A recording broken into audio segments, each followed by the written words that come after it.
Welcome to the Global Landscapes Forum 2019 here in sunny Bonn. I'm Natasha Elkington, your host for the next 2 days. And for the next 2 days, we're going to be focusing on the rights in the landscape and why they're important for building a sustainable future. And this morning, our first interview is with Jennifer Morris, who's the president of Conservation International, a global environment organization with over 30 years of experience in protecting nature through science, policy, and partnerships with countries, communities, and companies. I hope I got that right. Yes, you Lovely. did. Okay, Perfect. thank you. Thank you for joining us this morning. Thanks for having me. Cool, so we just get into it. So why are rights important for Conservation International? So rights are critical for Conservation International for a very simple reason. Indigenous people, local communities actually own and steward much of the most important tropical landscapes on this planet.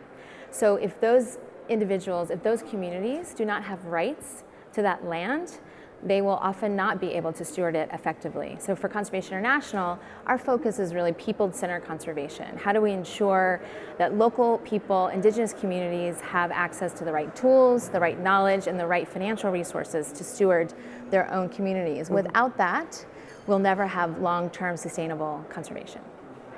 Great. Okay, so how do we mainstream rights into conservation and climate change action? So there's a variety of different ways, but one of the main ways that we're working on doing this is in the following. First, we're working with indigenous communities to enable them to have a greater voice into big international negotiations. For example, here in Bonn, the negotiations around the UNFCCC, the climate convention, are happening.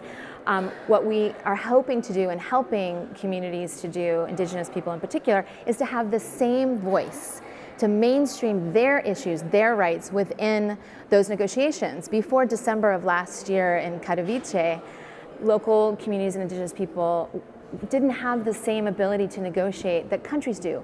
Now, as a result of many, many efforts by many partners around the world, we're now able to help those communities, but really they're helping themselves. We're just helping to facilitate their ability to mainstream the issues that are important to them.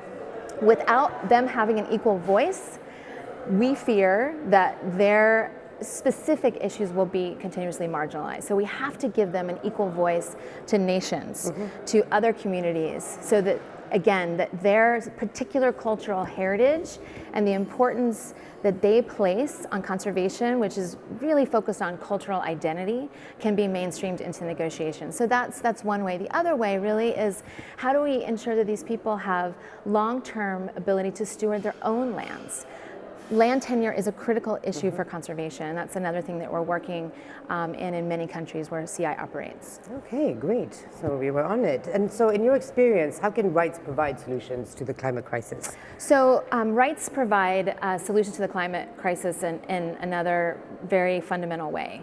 And that is that indigenous people actually are responsible for stewarding about 25% of the planet's above ground carbon that's held in nature.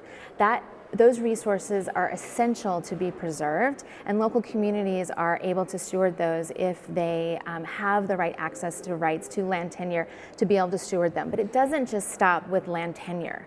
We found in our experience working with the development grant mechanism for indigenous people and local communities, that unless those communities actually have the right resources to achieve land tenure, and then once they achieve land tenure, are able to receive and steward their own lands through economic opportunities. You have to combine land tenure with economic opportunities in order to achieve long-term conservation and long-term cultural heritage in partnership with these communities. That's essential. Okay, well, that's very interesting. I guess that is, yes, that's how we're going to make sure we have a sustainable future. So what kind of rights do you think we need to focus on to make sure that this happens? Right, so the types of rights that we work a lot on are the rights of free, prior, informed consent, to ensure that local communities and indigenous people are not only informed, but actually consent to things that are being done to their land. But more importantly, that they're able to take charge of their own economic future that results in long-term conservation.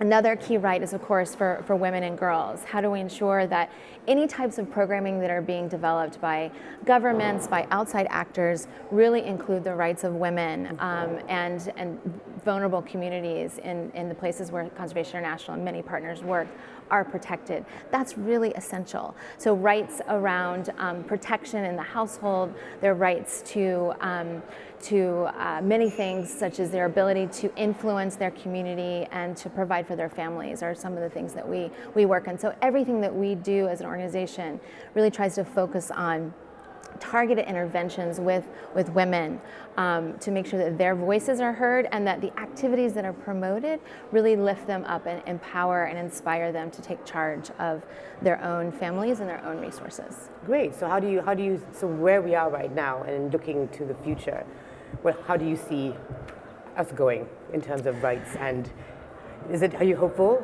Yes. Okay. So I am very hopeful. I think that we've made a lot of progress in the past 20 years. Clearly, we still have a long way to go as an international community in protecting rights of Indigenous people, of vulnerable communities, but we are making progress. I think a lot of things that have happened in the Western world, the Me Too movement, has really awoken an awareness. I'm inspired by the youth of the globe right now. Right.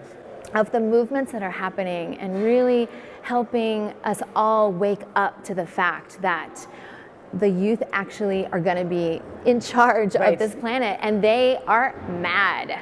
And they're looking at us and saying, why haven't you done more to take care of this planet that you're giving to us? That gives me hope. I see, coming from the United States, there are clearly political challenges, and I think that in many ways, my country is currently on the wrong side of history, but we are changing that. We are doing everything we can to push the local state actors, the civil society engagement, and even enlightened companies are coming forward and saying, we are not going to wait for our politicians to get it right. We are going to transform without permission. We are going to do this because we know it's the right thing to do. And if our governments, aren't on board, we're going to do it without them. And we really need them to be on the right side of history and to really be thinking about what we're giving to our children. But in the absence of that, we're going to keep on going. Right, exactly. Well, thank you very much.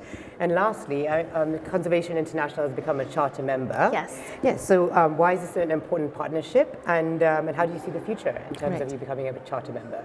So being a charter member has been a wonderful experience for us. We think that the work the Global Landscapes Forum is doing is tremendous. You're bringing together different actors from civil society and governments, communities, and also, of course, companies to really come together to think up innovative solutions. And that's something that Conservation International is very serious about.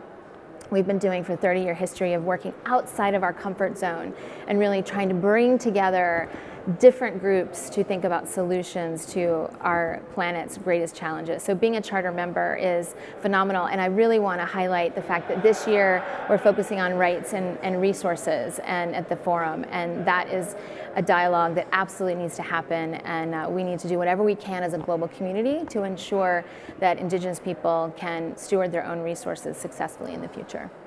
Great. Well, thank you very much for your time. Thank I know you, you have Natasha. a busy 2 days. Yes. But thank you for being my first interview, and we wish you a great weekend. Thank you so much. Thank you. Appreciate it. Thank you.